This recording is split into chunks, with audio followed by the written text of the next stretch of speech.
오늘도 참여하는 모든 성도님들 가운데 하나님의 은혜와 평강이 함께 하시기 바랍니다. 오늘은 복음 전파의 영향력이라는 제목으로 하나님의 은혜의 말씀 나누도록 하겠습니다. 복음 전파의 영향력. 사도행전 16장 16절에서 34절의 말씀을 읽었습니다. 사도 바울이 지금 선교 여행을 가고 있는 중입니다. 13장, 14장에서 1차 선교 여행을 다녀왔고요. 15장에서 예루살렘 종교회의가 있었습니다. 이때 이제 사도 바울의 사도권과 또 이방인 선교에 대한 당위성을 인정을 받고 16장부터 이제 선교 여행을 출발을 하는 거죠. 출발하는 가운데 에베소 가고 싶었는데 예수의 영이 막고 성령이 막아서 드로아에서 환상을 보고 마게도냐 환상을 보는 거죠. 와서 우리를 도우라. 그래서 마게도냐의 첫 성 빌립보에 갔습니다. 오늘 그 빌립보에서 있었던 일 중에 하나의 에피소드를 우리가 한번 말씀을 통해 읽게 된 것이죠. 소아시아, 그러니까 갈라디아 지역과 에베소 지역을 거쳐가면서 사도 바울의 복음의 전파의 영향력이 날로 커지고 있습니다. 근데 이것이 소아시아에 머무는 것이 아니라 이제 마게도니아주, 그러니까 유럽입니다. 지금으로 얘기하면 유럽 지역까지 복음이 지금 전달되는 과정을 우리가 보고 있다라는 것이죠. 더 놀라운 것은 사도 바울이 오늘 본문에 보니까 붙잡혔어요. 옥에 갇혔어요. 그런데 그 옥문이 열리게 되고 그 옥에 있는 죄수들이 탈옥을 해버리면 이 간수가 생명을 유지할 수 있는 방법이 없죠. 그래서 스스로 자결하려고 했을 때 아니다, 우리가 여전히 옥에 있다라고 얘기하면서 그 간수가 은혜를 받게 되고 그 가정에도 복음을 전하게 되고 그 가정 온 집안 식구가 예수를 믿었다. 이런 훈훈한 이야기가 오늘 본문의 이야기입니다. 그러면 이 복음의 전파의 영향력은 어떻게 나타나는지 오늘 좀 말씀을 통해 살펴보도록 하겠습니다. 먼저 16절부터 18절의 이야기에 보면 귀신 들린 사람을 고치는 이야기가 나와요. 기도처로 향하던 바울과 실라가 귀신 들린 한 여인을 만납니다. 근데 이 여인이요, 이 바울과 실라를 자꾸 쫓아다녀요. 자, 16절에 보니까 우리가 기도하는 곳에 가다가 점치는 귀신 들린 여정 하나를 만나니 점에서 그 주인들이 큰 유익을 주는 자라. 그가 바울과 우리를 따라와 소리 지릅니다. 뭐라고 소리 질러요? 이 사람들은 지극히 높은 하나님의 종으로서 구원의 길을 너희에게 전하는 자라. 여러분, 이게 마치 그냥 아무 생각 없이 읽으면 복음을 이야기하는 것처럼 보이지만 귀신 들린 자가 얘기하는 거예요. 비아냥거리는 거죠. 지금 사도 바울과 실라가 열심히 지금 전도하고 있는데 비아냥거리면서 네가 무슨 하나님의 아들이냐 자녀들이냐 막 이렇게 얘기를 지금 하고 있는 거예요.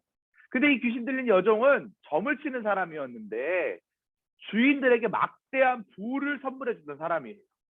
한 명도 아니고 여러 명이 아마 이 여인을 관리했던 것 같아요.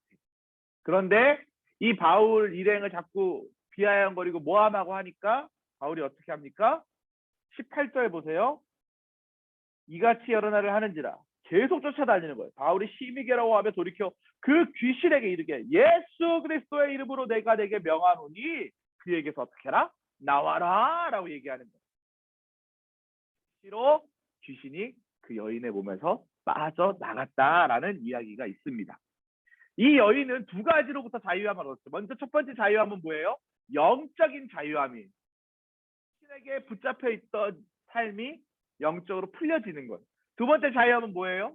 이 귀신 들린 여종을 관리하고 있던 주인들이 있다 그랬죠?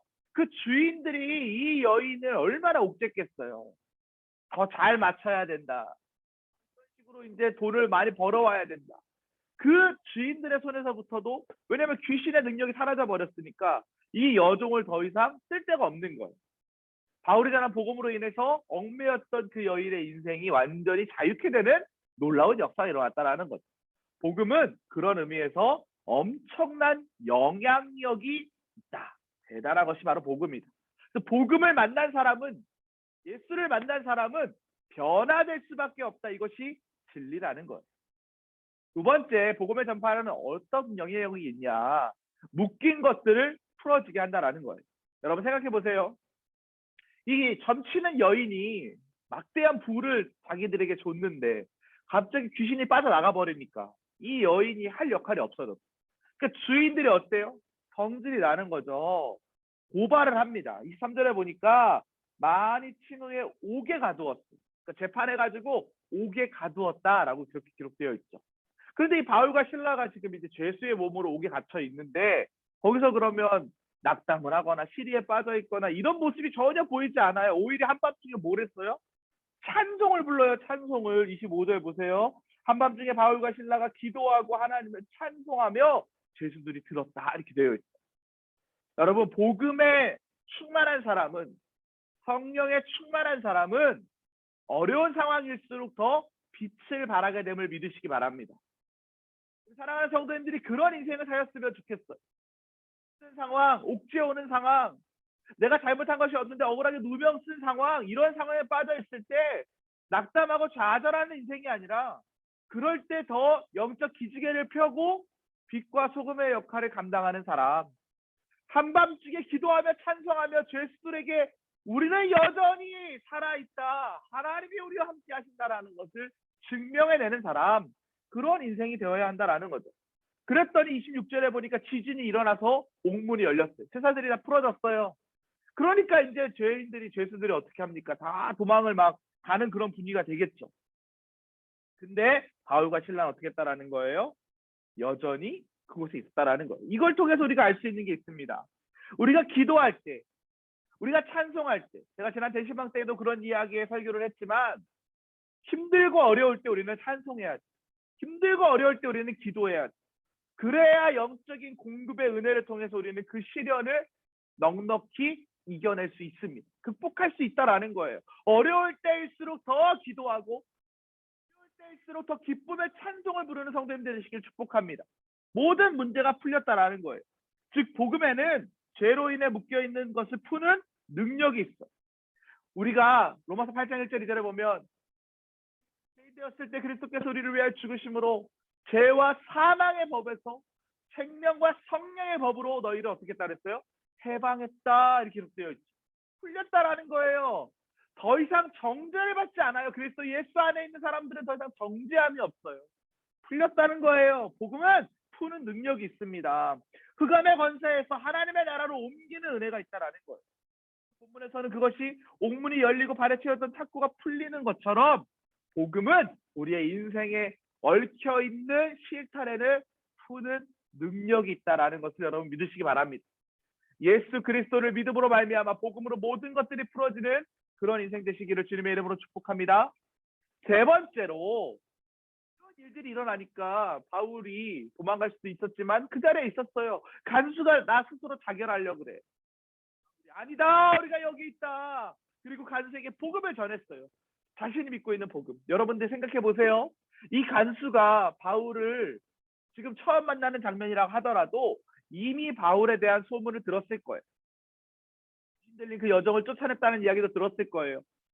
여러 날 동안 쫓아냈다고 하니까 여러 날 동안 그 빌립보 지역을 순회하면서 복음 전하고 있던 이야기도 들었을 거예요. 그런데 그 바울이 자신의 눈앞에 있어요. 그리고 그가 도망가지 않아요. 그리고 그가 자신에게 복음을 전해요. 예수 믿으면 나와 함께 있는 모든 가족, 그가 그 복음을 듣고 초청한 거죠. 우리 집에. 복음을 전하니까 그 가족들도 다 구원을 받게 되었다라는 거예요. 아주 중요한 구절이죠. 여러분 31절 같이 읽어보겠습니다. 이르되 주 예수를 믿으라. 그리하면 너와 내 집이 뭘 얻어요?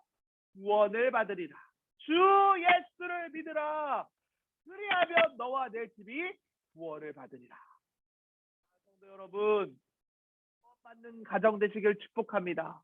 구원받는 자녀 되시길 축복합니다. 구원받는 가족 구성원들 되시길 축복합니다. 이웃을 넘어서, 친척을 넘어서, 교회를 넘어서, 나라를 넘어서 이 세계가 구원받는 일에 우리 사랑하는 성도님들이 쓰임받는 인생 되시기를 주님의 이름으로 간절히 축복합니다. 이 간수한 사람에게서 끝나지 않았어요. 이 구원의 역사가 가족 모두에게 임한 줄 믿으시기 바랍니다. 예수를 믿으면 함께 사는 가족 구성원들 모두가 구원을 받는다라는 것. 살아있는 복음은 움직입니다. 여러분, 복음은 움직여요. 바울은요, 머물러 있지 않아요. 바울은 움직여요. 복음을 들고 계속 움직여요. 계속 선교 여행을 다니고 있어요. 우리도 마찬가지예요. 우리도 걸어다니는 복음입니다. 복음 전파자입니다. 워킹 바이블입니다. 레츠 프레이어가 되어야 돼요. 우리가 정말 하나님의 은혜 안에서 복음이 되어서 역사하는 그 과정 가운데 하나님의 은혜를 나눌 수만 있다. 우리가 여전히 인가기도를 위해 기도하는 성도님들 계시죠? 격려합니다. 칭찬합니다. 응원합니다. 그리고 저도 기도합니다. 여러분의 남편이, 여러분의 아내가, 자녀가 시부모님이, 친정 부모님이, 우리의 이웃 사촌들이 구원받기를 기도합니다. 복음으로 가족 구원을 이루시는 모든 성도들 되시길 바랍니다. 복음은 우리의 삶에 영향력이 있습니다. 복음은 머물러 있으면 안 돼요. 오늘 제목이 뭐예요? 복음 전파의 영향력이잖아요. 전파되어야 돼요. 내 입을 통해, 내 행동을 통해 전해져야 하는 것이 복음입니다. 무엇입니까? 굿 뉴스, 좋은 소식.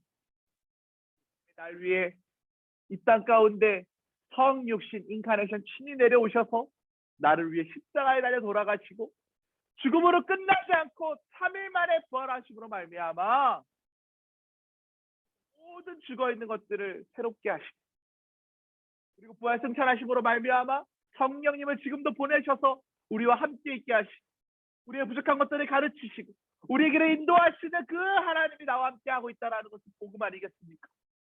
그 복음을 전할 때 가족이 구원받는 하나님의 자녀가 될 줄 믿습니다. 사랑하는 성도 여러분, 그 복음 전하는 일에 여러분의 마음을 쏟으시길 축복합니다. 복음은 정체되어 있으면 안 돼요. 교회는 정체되어 있으면 안 돼요. 정체되어 있으면 안 돼요. 움직여야 합니다. 복음을 전하는 일에 마음을 쏟는 저와 여러분 되시기를 주님의 이름으로 간절히 축복합니다. 기도하시겠습니다. 하나님, 오늘 말씀을 통해 복음은 우리의 삶에 엄청난 영향력을 끼치고 있다는 것을 깨닫습니다. 오늘 본문의 악한 귀신에게 벗어나서 고통스러운 상황에서 벗어나서 자유함을 얻었던 여종처럼, 또 사도 바울 옥에 갇혀 있는 상황 가운데 발에 착고를 쳤지만 그것이 벗어났던 자유함을 누렸던 것처럼 우리 가정, 나, 교회, 나라가 복음 안에서 자유함을 누릴 수 있도록 주님 인도하여 주시옵소서. 바울과 실라는 이제 빌립보를 거쳐 데살로니가, 베레아, 고린도, 아덴, 고린도를 거쳐 하나님 로마까지 가고자 하는 복음 전파의 영향력을 믿고 순종하는 인생을 살아갑니다. 우리도 바울과 실라처럼 그렇게 복음 전하는 일에 마음을 쏟는 진실한 그리스도인 될 수 있도록 주님 우리의 삶을 주장하여 주시옵소서. 하나님께서 인도할 줄 믿사오며 예수 그리스도의 이름으로 기도합니다.